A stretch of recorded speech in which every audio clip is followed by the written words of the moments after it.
ஒரு அரசனும் அமைச்சரும் ஒரு நாள் ரொம்ப சாவகாசமாக பேசிக்கிட்டு இருந்தாங்களாம். அரசன் அமைச்சரை பார்த்து ஒரு கேள்வி கேட்டிருக்கார். ஏங்க அமைச்சரே, ஆசை இல்லாத ஒரு மனுஷனால் இருக்க முடியுமா அப்படின்னு. ஏன் முடியாது, துறவி அப்படிங்கிறவங்கெல்லாம் அப்படிப்பட்டவங்க தானே அப்படின்னாராம் அமைச்சர். அவங்கெல்லாம் உண்மையிலேயே ஆசையை விட்டவங்க தானா அப்படின்னு கேட்டாராம் ராஜா. அப்படி தான் இருக்கணும் அப்படின்னாராம் அமைச்சர். அப்படின்னா ஆசையே இல்லாத ஒரு உண்மையான துறவியை நான் பார்க்கணுமேன்னார். அது என்ன பிரமாதம், அதுக்கு நான் ஏற்பாடு பண்ணுறேன் அப்படின்னு விட்டார் இவர். சொல்லிவிட்டு உடனே புறப்பட்டு போனார். அங்கங்கே தேடினார். அப்புறம் தான் அவருக்கு புரிஞ்சுது உண்மை துறவியை கண்டுபிடிக்கிறது எவ்வளவு கஷ்டமான காரியம்னு. இருந்தாலும் ராஜா கிட்ட சொல்லியாச்சே, உண்மை துறவியை காட்டுறேன்னு. இப்போ என்ன பண்ணுறது? ராஜா கிட்ட சொன்னபடி நடக்கலைன்னா அவருக்கு கோபம் வந்துடும். அமைச்சர் ஒரு யோசனை பண்ணார். அவருக்கு ஒரு வழி தெரிஞ்சுது. அதுதான் சரின்னு முடிவு பண்ணார். அதாவது அந்த ஊரில் அவருக்கு தெரிஞ்ச நாடக நடிகர் ஒருத்தர் இருக்கிறார், நல்லா நடிப்பார். அவரை போய் பார்த்தார். இதை பாருப்பா, எனக்காக நீ ஒரு காரியம் செய்யணும்னார். என்னன்னு கேட்டார் அவர். நீ ஒரு துறவி மாதிரி கொஞ்சம் நேரத்துக்கு நடிக்கணும். ராஜா உன்னை பார்த்துட்டு போகிற வரைக்கும் நடி, அது போதும். அதுக்காக உனக்கு 10,000 ரூபா தரேன் அப்படின்னார். அவர் எந்த காலத்தில் இவ்வளவு பணத்தை மொத்தமாக பார்த்துருக்கார்.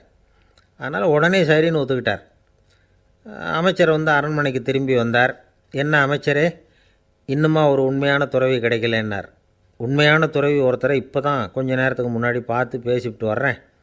அவர் நம்ம ஊருக்கு வெளியில் குளத்தங்கரையில் உள்ள ஒரு ஆலமரத்துக்கு அடியில் உட்காந்துருக்கிறார் அப்படின்னார் இவர். அப்படின்னா உடனே புறப்படுங்க அப்படின்னார் ராஜா. பரிவாரங்களோடு புறப்பட்டார். அங்கே அந்த மரத்தடியில் அந்த ஆள் வேஷம் போட்டுக்கிட்டு துறவி மாதிரி உட்காந்துருக்கிறான். ராஜா நேராக போனார். அந்த துறவி காலில் பொத்துன்னு விழுந்து வணங்கினார். உடனே ராணியும் அவர் காலில் விழுந்தாங்க. அடுத்தபடியாக அமைச்சர் விழுந்தார். அவருக்கு தெரியும் இது நம்ம ஆள் தான்னு. இருந்தாலும் என்ன பண்ணுறது, நேரம். அப்புறம் பரிவாரங்கள்லாம் துறவி காலில் விழுந்து ஆசீர்வாதம் வாங்கிட்டாங்க. ராஜா அப்புறமா தங்கத்தட்டில் பொன்னையும் பொருளையும் வச்சு அந்த துறவிக்கிட்ட ரொம்ப பணிவாக நீட்டுறார். தாங்கள் தயவு பண்ணி இதை ஏற்றுக்கணும் அப்படின்னு வேண்டிக்கிட்டார். அந்த துறவி பற்றில்லாமல் அதை பார்த்தார். எல்லாத்தையும் திறந்துவிட்ட எனக்கு இதெல்லாம் எதுக்காக அப்படின்னு சொல்லி அதை மறுத்துட்டாராம். ஆஹா, உண்மையான துறவியை பார்த்துட்டோம் அப்படிங்கிற ஆனந்தம் அரசருக்கு. ரொம்ப நிம்மதியாக திருப்தியாக திரும்பி வந்தார் அரண்மனைக்கு. அதுக்கப்புறம் அமைச்சர் யாருக்கும் தெரியாமல் அந்த துறவிகிட்ட ஓடினார். சொன்ன பிரகாரம் பணத்தை நீட்டினார். இந்தாப்பா, நான் உங்ககிட்ட சொன்னபடி 10,000 ரூபா பணம் எடுத்துக்கோ அப்படின்னார். அந்த ஆள் ராஜா கிட்ட சொன்னது மாதிரியே எல்லாத்தையும் திறந்துவிட்ட எனக்கு இதெல்லாம் எதுக்காக வேணாம் அப்படின்னு விட்டாராம். நடித்த வரைக்கும் போதும்ப்பா, இனிமேல் இந்த நாடக வசனம்லாம் வேணாம், வேஷத்தை கலைச்சிரு, பணத்தை வாங்கிக்கோன்னார். இல்லைங்க, இது வேஷம் இல்லை, இது வசனமும் இல்லை, இது உண்மை. கொஞ்ச நேரம் துறவி மாதிரி நடித்ததுக்கே இந்த தேசத்து ராஜா ராணி அமைச்சர் பரிவாரங்கள் எல்லாம் என் காலில் விழுந்து வணங்குறாங்க. அப்படின்னா உண்மையான துறவியாக இருக்கிறது எவ்வளவு பெருமையான விஷயம். நான் உண்மையான துறவியாக ஆக போகிறேன், அப்படி முடிவும் பண்ணிட்டேன் அப்படின்னார் அந்த நடிகர். வேஷம் கூட எப்படிப்பட்ட விளைவுகளை உண்டு பண்ணுது பார்த்தீங்களா. நம்மால் ஒருத்தன் ரொம்ப வசதியாக தான் இருந்தான். ஒரு நாள் அவன் சொத்து பூரா திருட்டு போயிட்டுது. அதுக்கப்புறம் இவன் துறவி மாதிரி ஆகிட்டான். ஊர் ஊராக சுற்றினான். ஒரு குருநாதரை தேடி கண்டுபிடிச்சான். அவர்கிட்ட சீடனாக சேர்ந்துக்கிட்டான். அவனை பார்த்து ஒருத்தர் கேட்டார், நீ உண்மையான சீடன் தானான்னு. இல்லைங்க, சீடன் மாதிரி நடிச்சுக்கிட்டு இருக்கிறேன் அப்படின்னா. அது குரு துரோகம் இல்லையா அப்படின்னு கேட்டார் அவர். இல்லைங்க, நான் பண்ணது குரு துரோகம் இல்லை, என் குரு பண்ணது தான் துரோகம். என்னுடைய பணத்தை கொள்ளையடித்தது இவர் தான். அதை எங்கே வச்சுருக்காருன்னு கண்டுபிடிக்கிறதுக்காக தான் இவர்கிட்ட சீடனாக சேர்ந்துருக்கிறேன் அப்படின்னா. ஒருத்தர் மனசில் நிம்மதி இல்லாமல் உட்காந்துருந்தார். என்ன சார் விஷயம் அப்படின்னு விசாரித்தேன். அகலக்கால் வச்சுட்டேன், அதுதான் அவதிப்படுறேன்னார். விவரமாக சொல்லுங்கன்னேன். வீடு கட்டணும்னு ஆரம்பித்தேன், வேலை பாதியிலேயே நிற்கிது, கையில் பணம் இல்லை அப்படின்னார். இது மாதிரி ஆசாமிகள் பல பேரை நீங்கள் பார்த்துருக்கலாம். இவங்கெல்லாம் சுலபமாக மன அழுத்தத்துக்கு ஆளாயிடுறாங்க. மன உளைச்சல், அதாவது ஸ்ட்ரெஸ் அப்படின்னு சொல்கிறோமே, அதுக்கு அடிப்படையான சில காரணங்கள் உண்டு. அதாவது மிகையாக திட்டமிடுதல் அப்படிங்கிறதும் ஒரு முக்கியமான காரணம். நடைமுறை சாத்தியம் என்னங்கிறத மனசில் வச்சுக்கிட்டு எந்த திட்டத்தையும் தீட்டணும், அப்போ தான் அது சரியாக வரும். ரெண்டாவது காரணம் என்ன தெரியுமா? ஒரே நேரத்தில் பல்வேறு செயல்களில் ஈடுபடுறது. தொலைபேசியில் பேசிக்கிட்டே கையில் இருக்கிற கடிதத்தை படிச்சுக்கிட்டே எதிரில் உட்காந்துக்கிட்டு இருக்கிறவருக்கும் அப்பப்போ பதில் சொல்லிக்கிட்டு மனசில் பல்வேறு சிந்தனைகளை அப்படியே ஓட விட்டுக்கிட்டு இருக்கிறது. இதுவும் மன அழுத்தத்தை உண்டாக்குது. 3வது காரணம், எதிலேயும் வெற்றி மட்டும் எதிர்பார்க்குற ஒருதலைப்பட்சமான ஆர்வம். நாம் தொட்டதெல்லாம் வெற்றியாகவே முடியணும் அப்படின்னு எதிர்பார்க்குறவங்க ஏதாவது ஒன்றில் தோல்வியை கண்டால் தோண்டு போயிடுறாங்க. எப்படியும் முடியலாம்ங்கிற எண்ணம் ஏற்கனவே நமக்குள்ளே இருந்துட்டுதுன்னா அந்த அவஸ்தை வராது. அதனால் அதுவும் நம்ம வளர்த்து கொள்ள வேண்டிய ஒரு குணம். மன உளைச்சல் ஏற்படுறதுக்கு இன்னொரு காரணம், எதையும் வேகமாக செஞ்சுடணும் அப்படிங்கிற துடிப்பு. அந்த துடிப்பே மனசை அழுத்த ஆரம்பிச்சிடும். எந்த ஒரு காரியத்திலையும் தாமதமோ இடையூறோ ஏற்பட்டால் அதை பொறுத்துக்கிற மனப்போக்கம் வேணும். அது இல்லாதவங்க அழுத்தத்துக்கு ஆளாயிடுறாங்க. சில பேர் வேலைன்னு எந்த நேரம் பார்த்தாலும் வேலையே கதின்னு கிடப்பாங்க. பொழுதுபோக்குக்கோ உடற்பயிற்சிக்கோ குடும்பத்தில் உள்ளவங்க அல்லது நண்பர்கள் கூட கலந்துரையாடவோ கொஞ்சம் கூட நேரம் ஒதுக்க மாட்டாங்க. இந்த சுபாவம் மன அழுத்தத்தை உண்டு பண்ணும். இதையெல்லாம் புரிஞ்சுக்கிட்டு அதிலிருந்து விடுபடுறது எப்படின்னு யோசிக்கணும். வல்லுநர்கள் இது தொடர்பாக சில யோசனைகளை சொல்லி வச்சுருக்கிறாங்க. அது என்னென்னா, வாழ்க்கைங்கிறது பிரச்சனைகளால் பின்னப்பட்ட ஒன்று. அது எப்போவுமே முடிவடையாத ஒரு தொடர்கதை அப்படிங்கிறத முதல்ல நாம் புரிஞ்சுக்கணும். ஒரே நேரத்தில் ஒரு காரியத்தில் மட்டுமே நாம் கவனம் செலுத்தணும். அடுத்தவங்க காரியத்தில் தலையிடக்கூடாது. எதையும் பேச ஆரம்பிக்கிறதுக்கு முன்னாடி நம்மை நாமே கேட்டுக்க வேண்டிய கேள்வி 2. 1, நான் சொல்ல போகிறது ரொம்ப முக்கியமானதா? 2வது, நான் சொல்கிறத அவங்க கேட்குறதுக்கு ஆசைப்படுறாங்களா? நான் பேசுகிறதுக்கு அது சரியான நேரம் தானா? இதை யோசித்து பார்த்ததுக்கப்புறம் எதையும் பேச ஆரம்பிக்கணும். முடிஞ்ச அளவுக்கு வளைந்து போகிற சுபாவத்தை வளர்த்துக்கணும். நம்ம நேரம் விலை மதிப்பு இல்லாதது. அதை வீணாக்கக்கூடாது. சிரிக்க தெரியலனாலும் பரவாயில்ல, முகத்தில் கொஞ்சம் புன்முறுவலாவது காட்டணும். இதெல்லாம் ரொம்ப முக்கியம். அடுத்தவங்க ஏதாவது செஞ்சால் உடனே நன்றி சொல்ல மறக்கக்கூடாது. தினமும் கொஞ்சம் நேரத்தை தனிமையில் செலவு பண்ணணும். மன உளைச்சலிருந்து விடுபடுறதுக்கு 3 முக்கிய வழிகள் சொல்கிறாங்க. அதை சுருக்கமாக ரெட் அப்படின்னு சொல்கிறாங்க. RED ஆங்கில எழுத்தில். அந்த முதல் எழுத்து R, அது என்னென்னா ரிலாக்ஸேஷன், அதாவது இடை ஓய்வு. 2வது E எக்ஸர்சைஸ், உடற்பயிற்சி. 3வது டயட், திட்டமிட்ட உணவு முறை.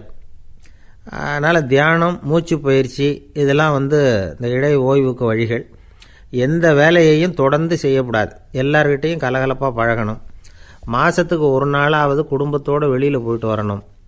சுலபமான உடற்பயிற்சிகளை செய்யலாம். உடற்பயிற்சிங்கிறது நமக்காக நாம் செய்கிற ஒரு நீண்டகால முதலீடு அப்படின்னு சொல்லுவாங்க. அதாவது லாங் டேர்ம் இன்வெஸ்ட்மெண்ட்டாக. அளவோடு சாப்பிட்ணும், மெதுவாக சாப்பிட்ணும். இதெல்லாம் கொஞ்சம் மனசில் வச்சுக்கிட்டு நடந்துக்கிட்டால் மகிழ்ச்சியாக வாழலாம். சில பேர் சாப்பாட்டு விஷயத்தில் ரொம்ப அக்கறை எடுத்துக்கிறது உண்டு. ஒரு குண்டு ஆசாமி சாப்பிட உக்காந்தார். முதல்ல ஒரு மாத்திரை சாப்பிட்டார். எதுக்குன்னு கேட்டோம். பசி எடுக்கிறதுக்குன்னார். சாப்பிட்டு முடித்தார். பிறகு மறுபடியும் ஒரு மாத்திரை சாப்பிட்டார். இது எதுக்குன்னு கேட்டோம். சாப்பிட்டது ஜீரணமாகறதுக்கு அப்படின்னார். ஒரு சின்ன பையன் வந்தான். அவனை பார்த்து ஒரு கேள்வி கேட்டோம். ஏன்ப்பா உங்கள் வீட்டில் அம்மா புத்திசாலியா அப்பா புத்திசாலியா அப்படின்னு. அவன் அலட்சியமாக நம்மளை பார்த்து சிரிக்கிறான். என்ன சார் இது, இந்த காலத்தில் இது கூட தெரியாமல் இருக்கிறீங்களே அப்படிங்கிறான். ஒரு சின்ன பையன் நம்மளை பார்த்து இப்படி கேட்டு விட்டானே அப்படின்னு நினைக்கிறப்போ நமக்கு ஒரு மாதிரி ஆகிடும். அதுக்கப்புறம்தான் இந்த தாத்தா பாட்டிலாம் சொல்கிற ஒரு கதை ஞாபகத்துக்கு வந்தது. அது என்ன கதை தெரியுமா? ஒரு ஊரில் ஒரு அம்மாவும் பிள்ளையும் இருந்தாங்களாம். அந்த மகனுக்கு திடீர்னு தேசாந்திரம் போய் வரணும்னு ஆசை வந்துட்டுது. ஊராக போய் சுற்றி பார்க்கணுங்கிற ஆசை. அந்த அம்மாவுக்கு இது பிடிக்கல. மகனை பிரிஞ்சு இருக்கிறதுக்கு அவங்க மனசு இடம் கொடுக்கல. வேணாப்பான்னு சொல்லி பார்த்தாங்க, அவன் கேட்கல. திடீர்னு புறப்படவும் செஞ்சுட்டான். சரி, இனிமேல் அவனை தடுக்க முடியாதுன்னு முடிவு பண்ணிட்டாங்க அந்த அம்மா. இருந்தாலும் புத்திசாலித்தனமாக ஒரு யோசனை பண்ணாங்க. மகனை கிட்டத்தில் கூப்பிட்டாங்க. அவங்ககிட்ட சொன்னாங்க, இதை பாருப்பா, நீ தேசாந்திரம் போகிறதுன்னு தீர்மானம் பண்ணிவிட்ட. அதை நான் தடுக்கலை, போயிட்டு வந்துடும். ஆனால் போகிறதுக்கு முன்னாடி எனக்கு ஒரு வாக்குறுதி கொடுத்துட்டு போ அப்படின்னாங்க. போகிறப்போ ராத்திரியாக இருந்தாலும் பகலாக இருந்தாலும் சரி, புளிய மரத்து நிழலில் தான் தங்கணும். திரும்பி வர்றப்போ இரவும் பகலும் நீ வேப்ப மரத்து நிழல்லே தங்கணும் அப்படின்னாங்க. சரி, அப்படியே செய்கிறேன்னு சொல்லி வாக்குறுதி கொடுத்தான் பையன். புறப்பட்டு போனான். போகிற வழியில் புளிய மரத்து நிழல்லையே தங்கினான், தூங்கினான். அப்படி போய்கிட்டே இருந்தான். 7வது நாள் அவன் உடம்பு சுகமில்லாமல் போயிட்டுது. ரொம்பவும் பலவீனமாயிட்டான். இனிமேல் நடக்க முடியாதுங்கிற நிலைமை வந்துட்டுது. யோசித்து பார்த்தான். சரி, இதுக்கு மேலே போக வேண்டாம் அப்படின்னு முடிவு பண்ணிவிட்டு திரும்பி வர ஆரம்பிச்சிட்டான். திரும்பி வர்றப்போ வழியில் வேப்ப மரத்து நிழலையே தங்கி தங்கி வந்தான். நாளுக்கு நாள் உடம்பு சரியாக வந்துட்டுது. 7ஆவது நாள் வீட்டுக்கு சேர்றான். உடம்பு பழையபடியே கலகலப்பாயிட்டுது. பூரண சுகம். தேசாந்திரம் போன பையன் திரும்பி வந்துட்டானே அப்படின்னு அந்த அம்மா ஆச்சரியப்படலை. ஏன்னா அவங்களுக்கு தெரியும் இப்படி ஆகும்னு. பையன் சீக்கிரமாக திரும்பி வரணுங்கிறதுக்காக தான் அவங்க அந்த யோசனையை சொன்னாங்க. என்ன விஷயங்கிறதையும் அவங்களே சொன்னாங்க. மகனே, புளிய மரத்து நிழல் உடம்புக்கு உஷ்ணத்தை கொடுக்கும், சீக்கம் உண்டாக்கும். அதனால் நீ தொடர்ந்து புளிய மரத்து நிழலில் தங்கினாவே நோய்க்கு ஆளாயிட்ட. அதனால் நல்ல பயணத்தை முடிச்சுக்கிட்டு திரும்பி வரணுங்கிற முடிவுக்கு வந்துட்ட. திரும்பி வர்றப்போ நீ தங்கினது வேப்ப மரத்து நிழல். அது உடம்புக்கு குளிர்ச்சியை தரக்கூடியது, நோயை தீர்க்கக்கூடியது. அதனால் சுகமாக வீட்டுக்கு சேர்ந்துட்ட. உன்னோட தேசாந்திர பயணத்தை தடுக்கிறதுக்காக தான் இப்படி பண்ணினேன் அப்படின்னாங்களாம் அந்த அம்மா. பார்த்தீங்களா அம்மாவோட புத்திசாலித்தனத்தை? அப்பாவாக இருந்தால் இப்படியா பண்ணுவார்? ஒரு அப்பா பையன்கிட்ட 10 ரூபா கொடுத்து இதை எடுத்துக்கிட்டு அடுத்த ஊருக்கு போய் அங்கே இருக்கிற மாமா கிட்ட இதை கொடுத்துட்டு வாடா, வழியில் எங்கேயாவது மரத்தடியில் படுத்து தூங்கி விடாதே அப்படின்னு எச்சரிக்கை பண்ணி அனுப்புனாராம். பையனுக்கு எச்சரிக்கையாக வாழறது எப்படிங்கிறத கற்றுக் கொடுக்கறதுக்காக இப்படி பண்ணார். அவன் பணத்தை வாங்கிட்டு போனான். அப்பா சொன்னதை மறந்துட்டு ஒரு மரத்தடியில் படுத்து தூங்கிட்டான். அவனுக்கு தெரியாமல் அவன் பின்னாடியே போன அப்பா அவன் கையில் இருந்த அந்த 10 ரூபாயை நைஸாக எடுத்துகிட்டு வந்துட்டார். அவன் பையில் தானே வச்சுருந்தான், அது தெரியாமல் எடுத்துகிட்டு வந்துட்டார். அவன் தூங்கிக்கிட்டு இருக்கான். எடுத்துகிட்டு ஒரு மறுபடியும் வீட்டுக்கு வந்துட்டார். பையன் முழிச்சுக்கிட்டு பையை தடவி பார்க்குறான், பணத்தை காணும். அழுதுகிட்டே திரும்பி வந்தான். அப்பா கிட்ட விஷயத்த சொன்னான். அப்பா சிரிச்சுக்கிட்டே சொன்னார், அதுக்கு தான்ப்பா ஆரம்பத்திலேயே எச்சரிக்கை பண்ணினேன், இனிமேலாவது நீ ஜாக்கிரதையாக இருக்கணும் அப்படிங்கிறதுக்காக தான் இப்படி பண்ணினேன். அந்த பணம் எங்கேயும் போயிடலை, நான் தான் அதை உனக்கு தெரியாமல் எடுத்து வச்சிருக்கிறேன். இதோ பாரு அப்படின்னு சொல்லிட்டு சைடு பாக்கெட்டில் கையை விட்டா அது ஓட்டையாக இருக்குது. அதை எவனோ ஏற்கனவே கத்திரிச்சு எடுத்துகிட்டு போட்டான். இப்போ அப்பா முகத்தில் அசடு வழிஞ்சுதான். ஒருத்தர் ரொம்ப அவசரமாக வந்தார். சார், மனுஷன் நிம்மதியாக இருக்கிறதுக்கு என்ன வழின்னு கேட்டார். சீக்கிரமாக ஒரு கல்யாணத்தை பண்ணிங்க, எல்லாம் சரியாக போடும் அப்படின்னோம். அவர் ஒரு மாதிரியாக பார்த்தார். ஏற்கனவே எனக்கு கல்யாணம் ஆகிட்டுது சார், அதனால தானே நிம்மதியாக இருக்கிறதுக்கு வழி கேட்குறேன் அப்படின்னார். சரி, இவர் ஒரு மாதிரியான கேஸ் அப்படின்னு நினச்சிக்கிட்டு நம்மக்கிட்ட இருந்த ஒரு சின்ன புத்தகத்தை அவர்கிட்ட தூக்கி கொடுத்தோம். இதை படித்து பாருங்கன்னு. கல்யாணத்துக்கு பிறகும் சந்தோஷமாக இருக்கிறதுக்கு என்ன வழி அப்படிங்கிற கேள்விக்கு அந்த புத்தகத்தில் விளக்கம் இருந்தது. கணவன் மனைவிக்குள்ளே சிக்கல் வராமல் இருக்கிறதுக்கு அதில் சில வழிகளை சொல்லி கொடுத்துருக்குறாங்க. அதெல்லாம் என்னென்ன அப்படிங்கிறத இப்போ பார்க்கலாமா? குடும்பம்னு இருந்தால் கோபம் வரதான் செய்யும். அது வந்துட்டு போட்டும் பரவாயில்ல. ஆனால் அந்த கோபம் ஒரே நேரத்தில் 2 பேருக்கும் வந்துடாமல் பார்த்துக்கணும். ஒரு சமயத்தில் யாராவது ஒருத்தர் தான் கோபப்படணும், அடுத்தவங்க அமைதியாக இருக்கணும். அதுக்கப்புறம் இவர் அமைதியான உடனே அவங்க ஆரம்பிச்சிக்கலாம். கோபமாக ஏதாவது சொன்னால் உடனே கோபமாக பதில் சொல்லக்கூடாது. கொஞ்சம் பொறுத்து கோபம் தீர்ந்த உடனே அந்த பதிலை சொல்லலாம். அப்போ பதில் கோபமாக இருந்தால் கூட அது அவ்வளோ பெருசாக தெரியாது. அற்ப விஷயத்துக்கெல்லாம் காய்ச்சி மூச்சுன்னு கத்திக்கிட்டு இருக்கக்கூடாது. உங்கள் 2 பேருக்குள்ளே ஒரு தர்க்கம் ஆரம்பமாயிட்டுதுன்னு வச்சுக்கோங்க. கடுமையாக 2 பேரும் விவாதம் பண்ணுறீங்க. உங்களில் ஒருத்தர் இதில் ஜெயிக்கணும்னா அது நீங்களாக இருக்க வேணாம், அடுத்தவங்க ஜெயிக்கிறதுக்கு நீங்கள் துணையாக இருங்களேன். அப்படின்னா நீங்கள் கொஞ்சம் விட்டு கொடுக்கணும், அவ்வளோதான். ஏதாவது குத்தம் சொல்லணுமா, செஞ்ச தப்பை சுட்டி காட்டணுமா, விமர்சனம் பண்ணணுமா, பண்ணுங்க, வேணான்னு சொல்லலை. ஆனால் சொன்னதை அப்படி சொல்கிறத கொஞ்சம் அன்பாக இதமாக சொல்லுங்கள். எப்போது நடந்த தவறுகளையெல்லாம் இப்போ போய் மறுபடியும் ஞாபகப்படுத்திகிட்டு இருக்க வேண்டாம். நான் அப்போவே சொன்னேன் இந்த புடவை வேணாம்னு, நீங்கள் தான் கேட்கல, இப்போ பாருங்கள் கிழிஞ்சு போச்சு இப்படின்னு கத்துனாங்க ஒரு அம்மா. எப்போ சொன்னீங்கன்னு கேட்டால் ஒரு 10 வருஷத்துக்கு முன்னாடி தீபாவளி சமயத்தில் அப்படிங்கிறாங்க. அது என்ன இன்னும் அப்படியே புதுசாகவே இருக்கும்? உங்களுக்கு அவர் தான் பெருசு, அவருக்கு நீங்கள் தான் பெருசு. அதை விட இந்த உலகத்தில் வேறு எதுவும் முக்கியம் இல்லைன்னு நினைக்கணும். நீ தான் என்னுடைய உலகம்னு எத்தனை தடவை சொல்லியிருப்பீங்க? அதெல்லாம் வெறும் வசனமாக போயிடக்கூடாது. ஏதாவது ஒரு பிரச்சனையை பற்றி கடுமையாக விவாதம் பண்ணிக்கிட்டு இருக்கீங்க, அதை அப்படியே பாதியில் விட்டுட்டு படுக்கைக்கு போயிடக்கூடாது. சொச்சத்தை நாளைக்கு பேசிக்கலாம்னு. அப்படி போனால் தூக்கம் வராது. பிரச்சனையை ஒரு முடிவு பண்ணிக்கிட்டு அதுக்கப்புறமா தூங்க போகணும். ஒரு நாளில் ஒரு தடவையாவது உங்கள் ஜோடியை பாராட்டி நல்ல விதமாக கனிவாக ஒரு வார்த்தை சொல்லணும் அப்படின்னு தீர்மானம் பண்ணிங்க. ஏதாவது தப்பு பண்ணிவிட்டிங்கன்னா பரவாயில்ல, அதை ஒத்துக்கிறதுக்கும் மன்னிப்பு கேட்குறதுக்கும் தயாராக இருக்கணும். அது ஒன்றும் கேவலம் கிடையாது. வீட்டுக்குள்ளே தானே கேட்க போகிறீங்க, வெளியில் யாருக்கு தெரிய போகுதோ? எப்படியோ உங்களுக்குள்ளே ஒரு சமரசம் ஆனால் சரி தான். ஒரு தகராறுன்னு எடுத்துக்கிட்டால் குறைஞ்சபட்சம் அதுக்கு 2 பேர் தேவை. தனியாகவே உட்காந்துக்கிட்டு நான் இப்போ தகராறு பண்ணிகிட்ருக்கிறேன் அப்படின்னு யாரும் சொல்ல முடியாது. 2 பேர் தகராறு பண்ணுறாங்கன்னா பொதுவாக அந்த 2 பேரில் யார் அதிகமாக பேசுகிறாங்களோ அவங்க பேரில் தான் தப்பு இருக்கும். அதை மனசில் வச்சுக்கணும். இதெல்லாம் தான் அந்த புத்தகத்தில் போட்டிருக்கிற வழிமுறைகள். இவ்வளவும் சரியாக வரலைன்னா அப்புறமா சொல்லுங்கள், வேறு புத்தகம் ஏதாவது இருக்கான்னு தேடுவோம். ஒரு கணவன் தன்னுடைய மனைவியை அழைச்சிக்கிட்டு ஒரு மனோதத்துவ டாக்டர்கிட்ட வந்தாராம். டாக்டர், எங்களுக்கு கல்யாணம் ஆகி 30 வருஷ காலமாக நாங்கள் ஒரு விஷயத்தில் கூட ஒத்து போனதில்லை அப்படின்னு ஆரம்பித்தார். உடனே அந்த அம்மா குறுக்கிட்டு, அது 30 வருஷம் இல்லை, 32 வருஷம் அப்படின்னாங்களாம். இந்த உலகத்தில் எல்லாருக்கும் மகிழ்ச்சி தரக்கூடிய ஒரு பொருள் எது? இது ஒரு முக்கியமான கேள்வி. இந்த கேள்விக்கு பொருத்தமான ஒரு பதிலை உங்களால் சொல்ல முடியுமா? அதாவது கொஞ்சம் யோசித்து பார்த்தா பணம்னு சொல்லலாமா? இப்போ கையில் காசு இல்லாதவங்ககிட்ட ஒரு 10 ரூபாயை கொடுத்தா அது அவனுக்கு சந்தோஷத்தை கொடுக்கும். ஏற்கனவே வருமான வரி பிரச்சனையில் சிக்கி இருக்கிறவர்கிட்ட இன்னும் கொஞ்சம் பணம் இந்தாங்கன்னு சொல்லி கொடுத்தோம்னா அது அவருக்கு சங்கடத்தை தான் கொடுக்கும். அதனால் அந்த கேள்விக்கு பணங்கிறது பொருத்தமான பதிலாக இருக்க முடியாது. கேள்வி என்னென்னா, இந்த உலகத்தில் எல்லாருக்கும் மகிழ்ச்சி தரக்கூடிய ஒரு பொருள் எது? சரி, இனிப்புன்னு சொல்லலாமா? ஏன்னா எல்லாருக்கும் இனிக்க தானே செய்யும். அதுலேயும் ஒரு சிக்கல் இருக்குது. சர்க்கரை வியாதிக்காரங்களுக்கு அது என்ன சந்தோஷத்தையாக கொடுக்கும்? ஆக எல்லாருக்கும் வேறுபாடு எதுவும் இல்லாமல் மகிழ்ச்சியை கொடுக்கக்கூடியது வேறு ஏதோ ஒன்று இருக்குது. அது என்னன்னு கண்டுபிடிக்கணும். அதுதான் இன்றைக்கி தகவல். இப்போ அதை கண்டுபிடிக்கணும்னா இந்த கதையை கேட்கணும். அது என்ன கதைன்னா, ஒரு ஊரில் ஒரு ராஜா இருந்தார்.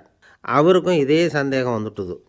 அதாவது எல்லாருக்கும் இன்பம் தரக்கூடிய பொருள் எது அப்படின்னு. இதுக்கு பதில் தெரிஞ்சுக்கிறதுக்கு ஆசைப்பட்டார். சரி, அதுக்கு என்ன செய்யலாம்னு யோசனை பண்ணார். நாட்டு மக்களுக்கு பகிரங்கமாக ஒரு அறிவிப்பு கொடுத்தார். நம்ம நாட்டு மக்கள் இன்பம் தரக்கூடிய பொருள் எதுன்னு நினைக்கிறாங்களோ அதை கொண்டுக்கிட்டு வந்து அரண்மனையில் உள்ள கண்காட்சி மண்டபத்தில் வைக்கலாம். அப்படி அவங்க வைக்கிற பொருள்களில் எது எல்லாருக்கும் இன்பம் தரக்கூடியதாக இருக்குமோ அதை வச்சவருக்கு 1000 பொற்காசுகள் பரிசு அப்படின்னு அறிவிப்பு கொடுத்துட்டார். ஜனங்கள் இந்த அறிவிப்பை கேட்டாங்க. அதுக்கப்புறம் சும்மா இருப்பாங்களா? 1000 பொற்காசுன்னா சும்மாவா? அவங்க கையில் என்னென்ன கிடைச்சிதோ அதையெல்லாம் கொண்டாந்து அரண்மனை காட்சி மண்டபத்தில் வச்சுட்டாங்க.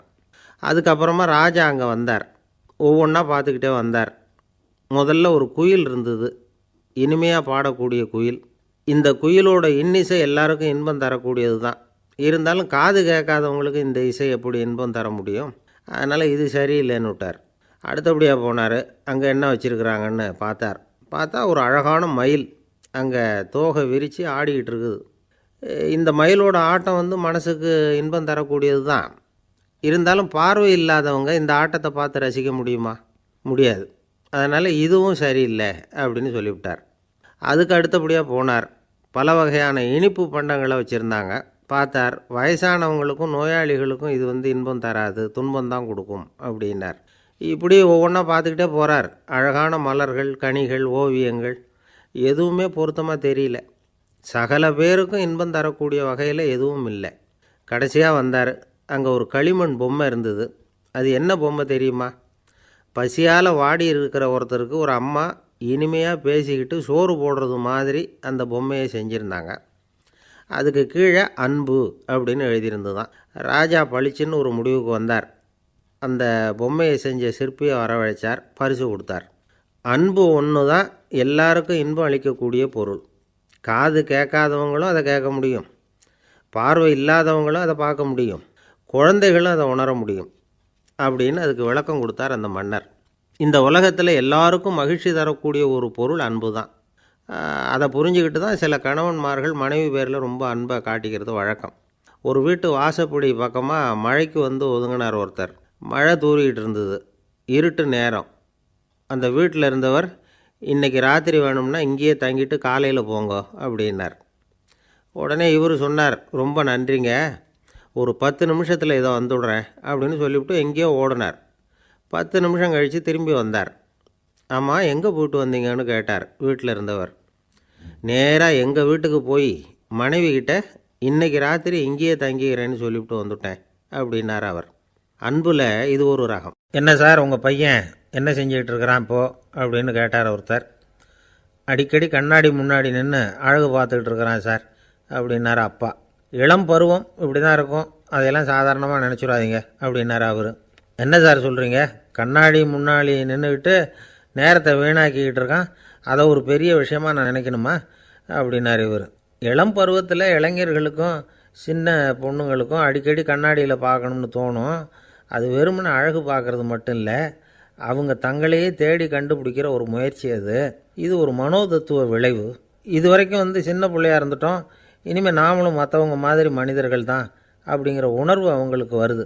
தங்களோட முகம் எப்படி இருக்குது, அழகு எப்படி இருக்குது, உடம்பு நேரம் எப்படி இருக்குது, முடி எப்படி இருக்குது அப்படிங்கிறதையெல்லாம் கண்டுபிடிக்கிறாங்க. அதுக்கப்புறம் இன்னொரு ஆணோ பொண்ணோ தன்னை கவனிக்கணும் அப்படின்னு நினைக்கிறாங்க. இதெல்லாம் மனோதத்துவ உண்மைகள், இதெல்லாம் இயற்கை. இதை பார்த்துட்டு பெற்றவங்க பிள்ளைங்க கெட்டு போட்டாங்க அப்படின்னு நினைக்கக்கூடாது, அவங்கள திட்டிக்கிட்டே இருக்கக்கூடாது. இன்றைக்கி பல குடும்பங்களில் இதுதான் நடந்துக்கிட்டு இருக்குது. மனுஷ வாழ்க்கையிலேயே இப்படியும் இல்லாத அப்படியும் இல்லாத ஒரு பருவம் இளம் பருவம். 13லேருந்து 19 வயசுக்கு உட்பட்ட ஆண்கள் பெண்கள் இந்த வகையை சேர்ந்தவங்க, டீனேஜ் குரூப். இவங்கள சின்னவங்கன்னு நினச்சிட முடியாது, பெரியவங்கன்னு நினச்சிட முடியாது. இவங்க ரொம்ப சென்சிட்டிவ். சமூகம் நினச்சா இவங்களை நல்லவங்களாகவும் ஆக்கலாம், கெட்டவங்களாகவும் ஆக்கலாம். கொஞ்சம் அக்கறை எடுத்துக்கிட்டால் பெரிய பெரிய மேதைகளையும் விஞ்ஞானிகளையும் உருவாக்கலாம். ஆனால் நடக்கிறது என்ன தெரியுமா, அநேகமாக இவங்களை யாருமே சரியாக புரிஞ்சுக்கிறது இல்லை, இவங்களை சரியாக நடத்துறதும் இல்லை. இது வரைக்கும் நாம் சொல்கிறத கேட்டுக்கிட்டு இருந்தான், இப்போல்லாம் அவன் இஷ்டத்துக்கு நடக்க ஆரம்பிச்சிட்டான் அப்படின்னு வருத்தப்படுற பெற்றோர்கள் அதிகம். இது வருத்தப்படுற விஷயம் இல்லை, சந்தோஷப்பட வேண்டிய விஷயம். உங்கள் புள்ள சொந்தமாக யோசிக்க ஆரம்பிக்கிறதும் நடந்துக்க ஆரம்பிக்கிறதும் ஒரு தப்பான விஷயமா? அவன் கடைசி வரைக்கும் உங்கள் பேச்சையே கேட்டுக்கிட்டு இருக்கணுங்கிறது என்ன நியாயம்? இன்றைக்கி இளைஞர்களை பெரியவங்க தப்பாக புரிஞ்சுக்கிட்டு தவறாக நடத்துறதுனால தான் அவங்களுக்கு வெறுப்பு, எரிச்சல், மனக்கசப்பு எல்லாம் உண்டாகுது. பெற்றவங்க சரியாக மதிக்கிறது இல்லை அப்படிங்கிற ஒரே காரணத்தினாலேயே வீணாக போகிற பிள்ளைங்க இன்றைக்கி அதிகம். சரி, பெற்றவங்களுக்கு இன்றைக்கி என்ன தான் புத்தி சொல்ல வர்றீங்க அப்படின்னு கேட்குறீங்களா? நாம் எதையும் சொல்ல வரல, ஆனால் அது சம்பந்தமான சில நிபுணர்கள் சொல்லியிருக்கிறத உங்கள் காதில் போட்டு வைக்கலாம். அது என்னென்னா, பிள்ளைங்கக்கிட்ட அன்பு செலுத்துங்க. குழந்தையாக இருந்தப்போ எவ்வளவு பாசமாக இருந்தீங்க, வளர வளர அதை ஏன் குறைச்சிக்கிறீங்க? பெற்றவங்களின் அன்பான வார்த்தைகளுக்கு ஏங்குறவங்க தான் இன்றைய இளைஞர்கள். அவங்க எதை சொன்னாலும் அதை அக்கறையாக காது கொடுத்து கேளுங்க, அலட்சியப்படுத்தாதீங்க. அவங்க விரும்புகிறது உங்கள்கிட்டேருந்து ஒரு மதிப்பு, மரியாதை, அங்கீகாரம், இவ்வளவுதான். அவங்க அவங்களாவே முடிவுகள் எடுக்கட்டும், அதுக்கு நீங்கள் உதவியாக இருங்க, அது போதும். மற்றவங்க முன்னாடி, முக்கியமாக அவங்க நண்பர்கள் முன்னாடி அவங்கள பற்றி மட்டமாக பேசாதீங்க. அவங்கக்கிட்ட பொய் சொல்லக்கூடாது. நீங்கள் சொன்னது பொய்ன்னு தெரிஞ்சு போச்சுன்னா உங்கள் பேரில் அவங்களுக்கு இருக்கிற மதிப்பு போயிடும், நம்பிக்கை போயிடும். அவங்களுக்கு முன்னாடி நீங்கள் சண்டை போடக்கூடாது. உங்கள் பிள்ளைய எப்பவும் இன்னொரு பிள்ளையோட ஒப்பிட்டு பேசுகிற வேலையே வேணாம். கூட பிறந்த மற்றவங்களோட கூட ஒப்பிடக்கூடாது. இப்படி செஞ்சால் அவன் உங்ககிட்டையும் பிரியமாக இருக்க மாட்டான், அவங்ககிட்டையும் பிரியமாக இருக்க மாட்டான். புள்ள எங்கே போகிறான், என்ன பண்ணுறான் அப்படின்னுலாம் துப்பறிஞ்சிக்கிட்டு இருக்கக்கூடாது. இளைஞர்கள் தனிமையை விரும்புகிறவங்க. அவங்கள பெட்டியில் வச்சு மூடி பாதுகாக்கணும்னு நினைக்கக்கூடாது. அவங்கள எப்படி பாதுகாக்கிறது அப்படிங்கிறது அவங்களுக்கே தெரியும்.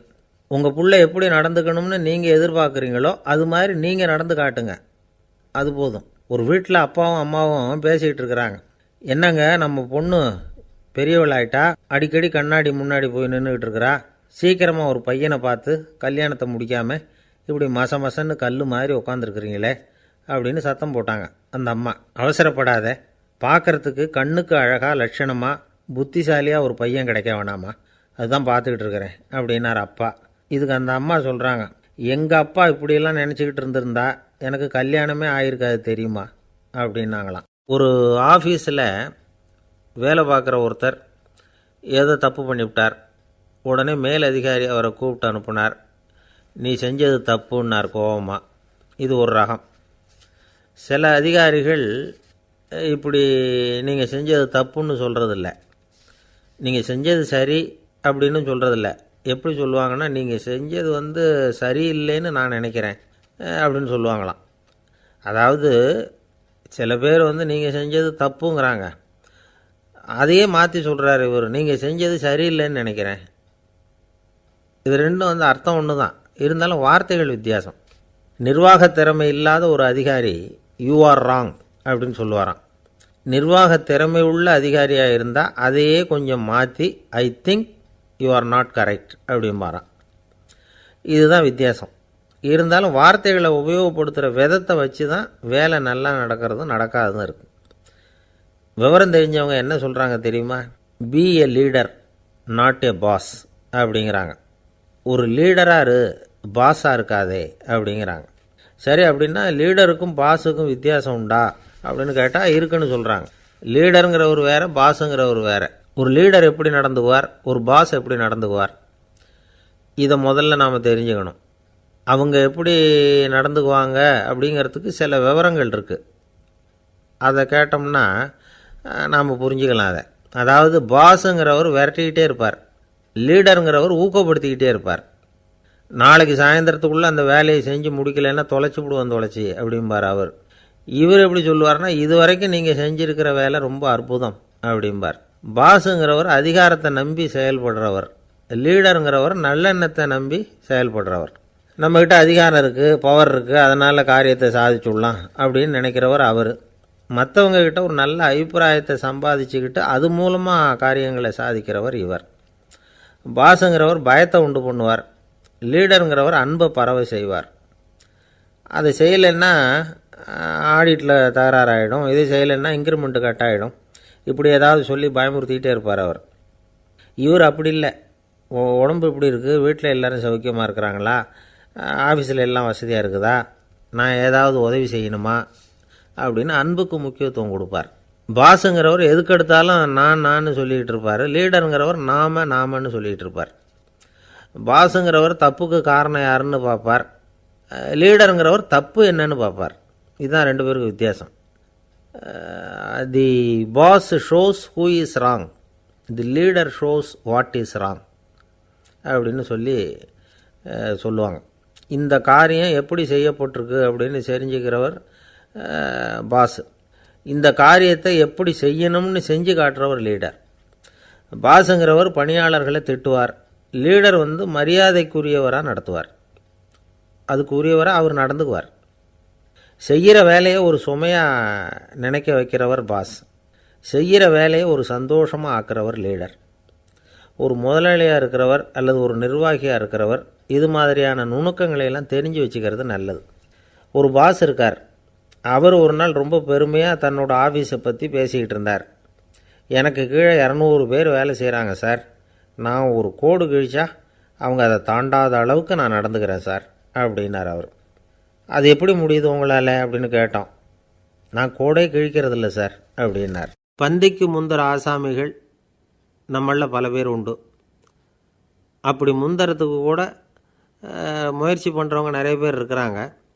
இதில் என்ன ஒரு விஷயம்னா, பந்திக்கு முந்துறது கூட தப்பு இல்லை. ஆனால் அப்படி ஒரு விருந்தில் ஆளாக போய் உட்காந்து சாப்பிட்டா கூட வெளியில் வர்றப்ப என்ன பெரிய விருந்து வச்சுட்டான், சாம்பாரில் உப்பு இல்லை, ரசத்தில் காரம் இல்லை அப்படின்னு குறை சொல்லிகிட்டே வர்றது இருக்குது பாருங்கள், அது சரியில்லை, நாகரிகமும் இல்லை. கல்யாண பத்திரிகையில் என்ன போட்டிருக்குது, என் பொண்ணுக்கும் இன்னார் பையனுக்கும் கல்யாணம், எல்லாரும் குடும்பத்தோடு வந்திருந்து மணமக்களை ஆசீர்வதிக்கணும், இப்படி தானே போட்டிருக்கோம். குடும்பத்தோடு விருந்து சாப்பிட்டு சாப்பாடு எப்படி இருக்குன்னு அபிப்பிராயம் சொல்லிவிட்டு போங்க அப்படின்னா போட்டிருக்கு கல்யாண பத்திரிகையில். ஒருத்தர் வீட்டு விசேஷத்துக்கு போயிருக்கோம்னா எவ்வளவோ அசௌகரியங்கள் நமக்கு ஏற்படலாம். ஏராளமான கூட்டம் வந்திருக்கும், எல்லாரையும் அவங்க தனித்தனியாக கவனிச்சிக்கிட்டு இருக்க முடியாது. நாம் தான் அனுசரித்து நடந்துக்கணும். நாமளாக போய் வாழ்த்த வேண்டியவங்களை வாழ்த்தி விட்டு சேரணும். அதை விட்டுட்டு பத்திரிக்கை கொடுத்தானேன்னு போனேன், கவனிப்பே சரியில்லை அப்படின்னு புலம்பிக்கிட்டு இருக்கக்கூடாது. ஒரு விருந்துக்கு போனால் அங்கே எப்படி நடந்துக்கணும் அப்படிங்கிறத பற்றி கூட அனுபவசாலிகள் சில விவரங்கள்லாம் சொல்லியிருக்கிறாங்க. இந்த காலத்தில் கல்யாணம், பிறந்த நாள், அது இதுன்னு நிறைய விருந்துகள் நடக்குது. அதெல்லாம் எதுக்காக? மனித உறவுகளை வளர்த்துக்கிறதுக்காக தான், வேறு எதுக்கு? ஒரு விருந்துக்கு போனால் அமைதியாக பொறுமையாக போய் உட்காரணும். அடித்து பிடிச்சிக்கிட்டு இடத்த பிடிக்க போகிறேன் அப்படின்னு நிற்கக்கூடாது. முதல் பந்தி நடந்துக்கிட்டு இருந்தால் அது முடிஞ்சு இலை எடுத்து சுத்தம் பண்ணதுக்கு அப்புறம் போய் உட்கார்றது தான் நாகரீகம். இலை எடுக்கிறதுக்கு முன்னாடியே அங்கே போய் உட்காந்தா நல்லா இருக்காது. நீங்கள் சாப்பிட்டுட்டு உட்காந்துருக்கீங்களா, சாப்பிட்றதுக்கு உட்காந்துருக்கீங்களா, பார்க்குறவங்களுக்கு சந்தேகம் வந்துடும். அதே மாதிரி இலையில் எல்லா ஐட்டமும் பரிமாறினதுக்கு அப்புறம் சாப்பிட ஆரம்பிக்கணும். ஒவ்வொரு ஐட்டமாக வைக்க நாம் பாட்டுக்கு எடுத்து உள்ளே தள்ளிகிட்டே இருந்தோம்னா எதை வச்சோம் எதை வைக்கலன்னு பரிமாறினவரே குழம்பி போயிடுவார். ஏன்னா எப்போ பார்த்தாலும் இலை காலியாகவே இருக்கும். சாப்பிட்றப்போ உங்கள் சாப்பாட்டையே நீங்கள் கவனிக்கணும். அடுத்தவங்க இலையில் என்ன இருக்குது, பக்கத்தில் இருக்கிறவர் எதை அதிகமாக சாப்பிட்றார், இதெல்லாம் நமக்கு என்னத்துக்கு? எல்லோரும் சாப்பிட்டு முடிக்கிற வரைக்கும் பொறுமையாக இருக்கிறது தான் நல்லது. நீங்கள் மட்டும் திடீர்னு பாதியில் எழுந்திரிச்சு பக்கத்தில் இருக்கிறவங்களுக்கு சங்கடமாக இருக்குமேங்கிறதெல்லாம் யோசிக்காமல் நீங்கள் பாட்டு எழுந்திரிச்சு போகக்கூடாது. பக்கத்தில் உள்ளவங்க உங்களை எழுந்திரிக்க சொன்னால் எழுந்திரிச்சு போகலாம். விருந்துகளில் சாப்பாட்டை வீணாக்கிறதே ஒரு நாகரிகமாக போட்டுது இந்த காலத்தில். சாப்பாட்டுக்கே கஷ்டப்பட்டுக்கிட்டு பல பேர் இந்த உலகத்தில் இருக்கிறப்போ சாப்பாட்டை வீணாக்கிறது எவ்வளோ பெரிய மோசங்கிறத நினச்சி பார்க்கணும். வேணுங்கிற அளவுக்கு கேட்டு வாங்கி சாப்பிட்றது தான் முறை. விருந்தில் இந்த பஃபே அப்படின்னு சொல்லி ஒரு முறை சொல்கிறாங்கல்ல, அதாவது உணவு வகைகளையெல்லாம் பொதுவாக ஒரு இடத்துல வச்சுடுறது, நமக்கு தேவையானதை நாமே எடுத்து ஒரு தட்டில் போட்டுக்கிட்டு சாப்பிட வேண்டியது. இதில் கூட சில பேர் தேவைக்கு அதிகமாக எடுத்து போட்டுக்கிட்டு வீணாக்குறாங்க. சில சமயம் கடைசியாக சாப்பிட போகிறவங்களுக்கு எல்லா ஐட்டமும் கிடைக்காம போகலாம். அதை போய் பெருசு பண்ணிகிட்டு இருக்கக்கூடாது. என்ன சார் இந்த அளவுக்கு கூடவா நாகரிகம் தெரியாமல் இருக்கிறோம், இதை போய் பெருசாக சொல்ல வந்துட்டீங்களே அப்படின்னு நினைக்கலாம். ஒருத்தர் 2 பேருக்கு இந்த விவரம் தேவைப்படலாம். அவங்க காதலையும் இது விழட்டுமேங்கிறதுக்காக தான் இது. ஒரு பெரிய கல்யாண விருந்து நடந்துக்கிட்டு இருந்தது. விருந்து மண்டபத்து வாசலில் ஒருத்தர் நின்றுக்கிட்டு வர்றவங்களையெல்லாம் ரொம்ப மரியாதையாக வணங்கி உள்ளே அனுப்பி வச்சுக்கிட்டு இருந்தார். எப்படி தெரியுமா? வர்றவங்க கையெல்லாம் பிடிச்சி முத்தம் கொடுத்து அதுக்கப்புறம் உள்ளே அனுப்பி வச்சுக்கிட்டு இருந்தாராம். கூட்டம்லாம் முடிஞ்சதுக்கப்புறம் அவர்கிட்ட போய் கேட்டிருக்கிறாங்க, சார் நானும் எவ்வளவோ விருந்துகளுக்கு போயிருக்கிறேன், இருந்தாலும் இவ்வளவு மரியாதையாக வர்றவங்க கைக்கெல்லாம் முத்தம் கொடுத்து வரவேற்கிறத இங்கே தான் பார்க்குறேன் அப்படின்னு சொன்னாங்க. அதுக்கு அவர் சொன்னார், அட போங்க சார், நான் முத்தம் கொடுக்கல, முந்தின பந்திக்கு சாப்பிட்டவங்களே அடுத்த பந்திக்கும் வர்றாங்களான்னு மோந்து பார்த்து அனுப்பி வச்சுக்கிட்டு இருந்தேன் அப்படின்னார். அம்மாக்காரங்களுக்கு அடிக்கடி ஏற்படுற கவலை ஒன்று உண்டு. அதாவது குழந்தை சரியாக சாப்பிட மாட்டேங்குதே அப்படிங்கிற கவலை. இவங்கெல்லாம் ஒரு விஷயத்தை நல்லா புரிஞ்சுக்கணும். குழந்தைகள்ங்கிறவங்க பெரியவங்க மாதிரி இல்லை. அவங்க கடிகாரத்தில் மணியை பார்த்துட்டு சாப்பிட்றதுக்கு உட்கார்ற ரகம் கிடையாது. பசிச்சா சாப்பிடுவாங்க, இல்லைன்னா விளையாடுவாங்க அல்லது தூங்குவாங்க. அது புரியாமல் அவங்கள கட்டாயப்படுத்தி அல்லது மிரட்டி சாப்பிட வைக்கிறது ரொம்ப தப்பு. ஒரு 8 மாத குழந்தைக்கு 3 மணி நேரத்துக்கு ஒரு தடவை பசிக்கும். அந்த நேரம் பார்த்து சாப்பாடு கொடுத்தா அடம் பண்ணாமல் அது பாட்டுக்கு சாப்பிட்றோம். அதே குழந்தைக்கு 1 வயசு ஆகிறப்போ 4 மணி நேரத்துக்கு ஒரு தடவை பசிக்கும். இந்த வயசில் இயற்கையாகவே பசி குறைஞ்சிருக்கும். அது புரியாமல் என் குழந்தை முன்னாடி மாதிரி இப்போ சரியாக சாப்பிட மாட்டேங்கிறான் அப்படின்னு சில பேர் டாக்டர்கிட்ட போய் சொல்லிக்கிட்டு இருப்பாங்க. இன்னொரு விஷயம், ஒரு குழந்தைக்கு வயசு அதிகமாகிற வேகத்துக்கு உடம்பு எடையும் அதிகமாகிக்கிட்டே போகாது. உடம்பு எடை அதிகமாகிற வேகம் குறைஞ்சிக்கிட்டே வரும். 6 மாத குழந்தைக்கு ஒரு வாரத்தில் 150 கிராம் எடை கூடும். ஒரு வயசில் வாரத்துக்கு 71 கிராம் எடை கூடும். இது புரியாமல் அதிகமாக சாப்பாட்டை கொடுத்து குழந்தைய கஷ்டப்படுத்தக்கூடாது. ஏன்னா அளவுக்கு மீறின உணவு அஜீரணத்தை உண்டு பண்ணிவிடும். குழந்தைக்கு ஒரு தட்டில் கொஞ்சமாக ஆகாரத்தை வச்சு கொண்டுகிட்டு போய் கொடுக்கணும். மலை மாதிரி குவிச்சு வச்சா அதை பார்த்ததுமே பசி அடங்கி போயிடும். அடித்து மிரட்டி பயமுறுத்தி குழந்தைய சாப்பிட வைக்கிற பழக்கம் இருக்குது பாருங்கள், அதுக்கு ஃபுட் ஃபோர்ஸிங் அப்படின்னு பேர். இப்படி பண்ணுனா குழந்தைக்கு சாப்பாட்டில் விருப்பம் குறைஞ்சிரும், அதை கண்டாவே வெறுக்க ஆரம்பிச்சிடும். அது மாதிரி உளம் சார்ந்த பசி குறைவு, சைக்கோஜெனிக் அனோரெக்சியா, அது ஏற்படுமா. சாப்பாடுங்கிறதே ஒரு தண்டனை மாதிரி தோணும். குழந்தைகளுக்கு பிடிச்ச மாதிரியான ஆகாரத்தை கொடுக்கணும். சத்து அதிகம் இருக்குங்கிறதுக்காக அதுக்கு பிடிக்காத ஆகாரத்தை கொடுத்து கட்டாயப்படுத்தக்கூடாது. குழந்தைகளுக்கு 2 வயசு ஆகிறப்போ இயற்கையாகவே எதிர்மறை குணம் உண்டாகும். அதாவது அந்த எதிர்மறையாக பேசுகிறது. இது மாதிரி சமயங்களில் நாம் என்ன சொல்கிறோமோ அதுக்கு நேர்மாறாக நடந்துக்கும். ஏட்டிக்கு போட்டி. சாப்பிட சொன்னால் விளையாட போவோம், விளையாட சொன்னால் சாப்பாடு கேட்கும். இதை புரிஞ்சுக்கிட்டு நடந்துக்கணும். குழந்தை சொன்ன பேச்சை கேட்கலேன்னு கோவப்படக்கூடாது. குழந்தை வளர வளர பிடிவாத குணம் வர்றது சகஜம். கேட்டதை வாங்கி கொடுத்தா தான் சாப்பிடுவேன் அப்படின்னு பிடிவாதம் பண்ணும். வாங்கி கொடுத்துடுறது தான் உத்தமம். நீங்களும் அதுக்கிட்ட பிடிவாதம் பண்ணிகிட்டு இருக்கக்கூடாது. ஏன்னா கேட்டது கிடைக்கலையேங்கிற ஏமாற்றம் கூட குழந்தையோட பசியை குறைச்சிரும். கேட்டது கிடைச்சிட்டா பசி அதிகமாகும். கொடுத்ததை மலமலன்னு சாப்பிட்றோம். குழந்தைகளுக்கு கண்ட கண்ட நேரத்தில் சாப்பிட்றதுக்கு எதையாவது வாங்கி கொடுத்துக்கிட்டு இருந்தால் சாப்பாட்டு நேரத்தில் சாப்பிடாமல் அடம் பண்ண ஆரம்பிச்சிடும். பள்ளிக்கூடம் போகிற பிள்ளைங்க காலை உணவை சரியாக சாப்பிட மாட்டாங்க. அச்சம், அவசரம், பரபரப்பு இதெல்லாம் தான் காரணம். பள்ளிக்கு புறப்படுறதுக்கு ஒரு 3/4 மணி நேரத்துக்கு முன்னாடியே சாப்பாடு போட்டுருங்க, அது சரியாக போடும். படிக்கிற குழந்தைகள் உடல் சோர்வு, மனச்சோர்வு இது காரணமாக கூட சாப்பிட மறுக்கிறது உண்டு. இப்போ உதாரணமாக சாயந்தரம் விளையாடி விட்டு வீட்டுக்கு வந்ததும் சாப்பிட சொன்னால் வேணாம்பாங்க. இது உடல் சோர்வு. ரொம்ப நேரம் வீட்டு பாடங்களை செஞ்சு முடித்த கையோடு சாப்பிட சொன்னாலும் அவங்களால சரியாக சாப்பிட முடியாது. இது உளச்சோர்வு, அதாவது மனச்சோர்வு. இதை தவிர குழந்தைகளுக்கு உடல் நலக்குறைவு ஏற்பட்டால் கூட சாப்பிட மறுக்கிறது உண்டு. சில மருந்து மாத்திரைகள் கூட பசியை குறைச்சிரும். அதனால் சரியாக தெரிஞ்சுக்கிட்டு குழந்தைகளை சாப்பிட வைக்கணும். அது புரியாமல் கையில் சாப்பாட்டு தட்டை வச்சுக்கிட்டு குழந்தைகளை விரட்டிக்கிட்டு அலையக்கூடாது. ஒரு சின்ன பையன் சொன்னான், எங்கள் அம்மா சாப்பாடு போடுறது தெரிஞ்சால் நான் உடனே வீட்டை விட்டு வெளியில் ஓடி போடுவேன் அப்படின்னா. ஏன் அப்படி பண்ணுறேன்னு கேட்டோம். எங்கள் அப்பா கூட அது மாதிரி தான் சார் பண்ணுவார் அப்படிங்கிறான். ஒரு பல்கலைக்கழகம், அங்கே ஒரு இலக்கிய பேராசிரியர், அவர் பாடம் நடத்திக்கிட்டு இருந்தார். ராபர்ட் ப்ரௌனிங் எழுதிய கவிதைகளை பற்றி சொல்லிகிட்டு இருக்கிறார். மாணவர்களும் ரொம்ப அக்கறையாக அதை கேட்டுக்கிட்டு இருக்கிறாங்க. ஒரு குறிப்பிட்ட கவிதையை பற்றி சொல்லும் பொழுது அந்த பேராசிரியருக்கே ஒரு சந்தேகம். அதாவது அந்த கவிதையின் சரியான அர்த்தம் என்னங்கிறதுல சந்தேகம். பேராசிரியர் யோசனை பண்ணார். அந்த கவிதையை முழுசாக புரிஞ்சிக்க முடியல. அதனால் மாணவர்களை பார்த்து சொன்னார், மாணவர்களே, ஒரு நாள் பொறுத்துக்குங்க. இந்த கவிதையை எழுதின கவிஞர் எங்கள் வீட்டுக்கு பக்கத்தில் தான் இருக்கிறார். இன்றைக்கி சாயந்தரம் நான் அவரை நேரிலேயே போய் பார்க்குறேன். பார்த்து இதுக்கு என்னங்க அர்த்தம்னு கேட்டுக்கிட்டு வந்துவிடுறேன். அதுக்கப்புறம் உங்ககிட்ட சொல்கிறேன் அப்படின்னாராம். அன்றைக்கி சாயந்தரமே அந்த பேராசிரியர் கவிஞரை தேடிக்கிட்டு போயிட்டார். கவிஞர் அவங்க வீட்டில் அவர் பாட்டு உட்காந்துருந்தாராம். இவர் போய் அவர் முன்னாடி உட்காந்தார். அப்புறம் கேட்டார், ஐயா, அந்த கவிதையின் முழு பொருள் என்னன்னு தெரிஞ்சுட்டு போகிறதுக்காக வந்திருக்கிறேன் அப்படின்னாராம். எந்த கவிதை அப்படின்னாராம் அவர். இவர் அந்த கவிதையை சொல்லியிருக்கார். கவிஞர் கொஞ்சம் யோசனை பண்ணிவிட்டு அப்புறம் சொன்னாராம், பேராசிரியரே, நீங்கள் கொஞ்சம் தாமதமாக வந்துட்டீங்கன்னாராம். இவருக்கு ஒன்றும் புரியல. நீங்கள் என்ன சொல்கிறீங்க? நான் தாமதமாக வந்துட்டேன்னா? நீங்கள் தான் உயிரோடு இருக்கிறீங்களே, அப்படி இருக்கும்பொழுது நான் தாமதமாக வந்துவிட்டேன்னா அது எப்படி அப்படின்னு இவர் குழம்பி இருக்கிறார். இப்போ கவிஞர் சொன்னாராம், ஐயா, நான் உயிரோடு இருக்கிறேன்னா இல்லையாங்கிறது முக்கியம் இல்லை. நான் அந்த கவிதை வரிகளை எழுதினப்போ 2 பேருக்கு அதோட அர்த்தம் தெரிஞ்சிருந்தது. இப்போ ஒரே ஒருத்தருக்கு தான் அதோட அர்த்தம் தெரியும் அப்படின்னாராம். பேராசிரியர் யோசனை பண்ணியிருக்கார். அப்படின்னா அந்த ஒருத்தர் கவிஞர் ராபர்ட் ப்ரௌனிங்கை தவிர வேறு யாராக இருக்க முடியும்? இவர் தான் அப்படிங்கிறத அவர் மனசில் நினச்சிக்கிட்டார். அதனால் சொன்னார், ஐயா, நான் தாமதமாக வரல, அந்த கவிதையின் பொருள் என்ன அது சொல்லுங்கன்னார். பேராசிரியரே, நான் சொல்கிறது உங்களுக்கு புரியலைன்னு நினைக்கிறேன். நான் இந்த வரிகள் எழுதினப்போ 2 பேருக்கு அதோட அர்த்தம் தெரிஞ்சிருந்தது. அந்த 2 பேர் யாருன்னா, ஒருத்தர் ராபர்ட் ப்ரௌனிங், அதாவது நான், இன்னொருத்தர் கடவுள். இப்போ அது கடவுளுக்கு மட்டும்தான் தெரியும். நானே இதை பற்றி பல தடவை யோசனை பண்ணி பார்த்தேன்.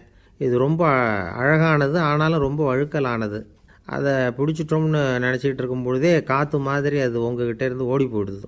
எனக்கு ரொம்பவும் வருத்தமாக தான் இருக்குது. நிச்சயமாக நான் தான் இந்த வரிகளை எழுதியிருக்கிறேன். அதில் அர்த்தம் இருக்குங்கிறது எனக்கு தெரியும். அதை நான் உணர்கிறேன். ஆனால் நீங்கள் என்னை மன்னிக்கணும். எனக்கே கூட அதை என்னால் விளக்க முடியல.